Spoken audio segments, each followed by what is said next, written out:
The island of Sodor is surrounded by beautiful blue sea. It has fields of green and sandy yellow beaches. There are rivers, streams and lots of trees where the birds sing. There are windmills and a coal mine and docks where visitors to the island arrive. The island also has lots and lots of railway lines. Who's that puffing down the track? It's Thomas. Hello, Thomas. Hello, everybody. Welcome to the island of Sodor.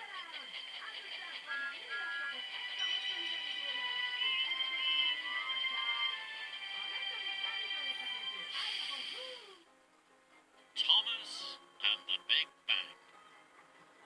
Thomas is a cheeky little engine. He likes to have fun with his friends. He likes playing hide and peep with Percy.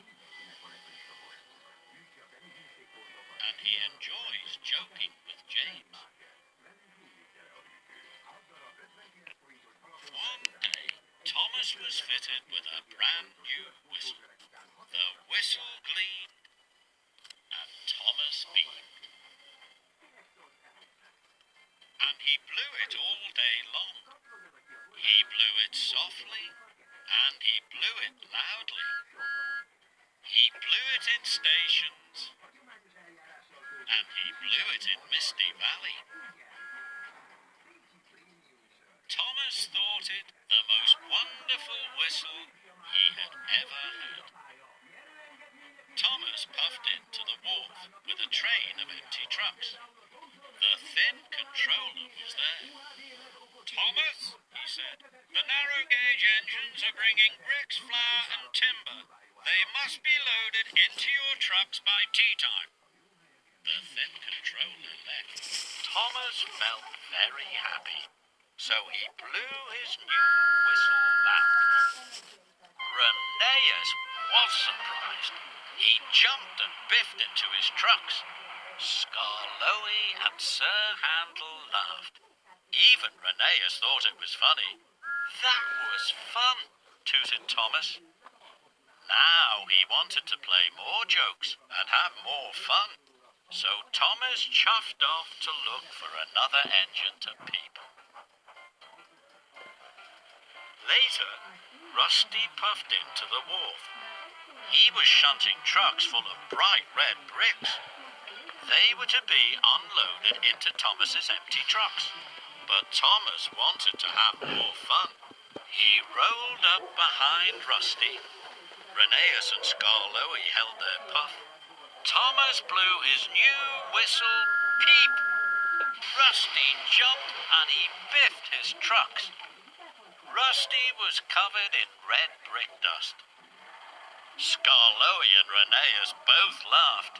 Thomas thought it was tremendous fun. Rusty thought it was fun too. Now he wanted to join in. Can't catch me, hooted Rusty. And he steamed around the wharf. Thomas puffed after him. Everyone was laughing and having fun. But no one collected the bricks. Then Thomas had another idea. Sir Handel will be arriving with the trucks of flour soon, he tooted. Why don't we all peep him at once? The little engines were excited. And they all found hiding places. As Sir Handel puffed into the wharf, there was nobody to be seen. Now, Thomas cried. He blew his new whistle as loudly as he could. The little engines blew their whistles too. Sir Handel biffed his trucks in surprise. Flour flew up into the air like a great white cloud. You look like a ghost, laughed Rusty. Whoa, laughed Sir Handel. Look at me, I'm a ghost. And he steamed away. Soon all the engines were chasing each other, and no one was doing any work. Thomas had another idea. Peter Sam is on his way. Let's peep him as well. and the little engines agreed this was a very good idea. Peter Sam trundled into the wharf. Thomas got ready with his whistle. The little engines got ready too. Beep! Peter Sam shot forward. He bashed into his flatbed so hard they burst through the buffers, smashed through oil drums stacked on the wharf, and splashed into the canal.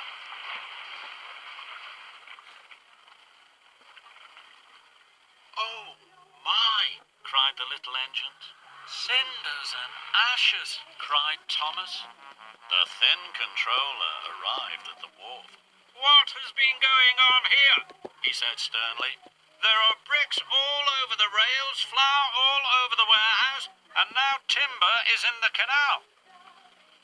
"I'm sorry, sir," wheezed Thomas sadly. "It's all my fault. I just wanted to play jokes and have fun." The thin controller was very cross. "You must clear up this mess at once," he cried, "and your trucks must be loaded by tea time." As soon as the workmen had reloaded the bricks, Thomas started to work. But the little engines still wanted to play. They wanted to wheeze the dust and flour at each other. "No more jokes," whistled Thomas. "We have work to do." And he shunted the trucks into a siding. New trucks of flour were now ready, and Thomas took them to the sidings as well. At last the workmen had the timber wagons ready, and Thomas shunted them into the siding too.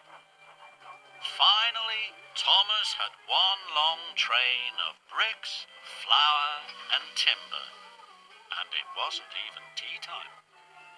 The thin controller came back. He saw Thomas, but Thomas was hiding his trucks. "Where are your trucks?" said the thin controller crossly. Thomas smiled. He was playing a trick. He puffed forward slowly. "Here they are, sir," he whistled happily, "loaded up and ready to go." The little engines laughed, and the thin controller laughed too. "Thomas," he said, "that was a good joke. You are a really funny engine." And Thomas puffed happily away.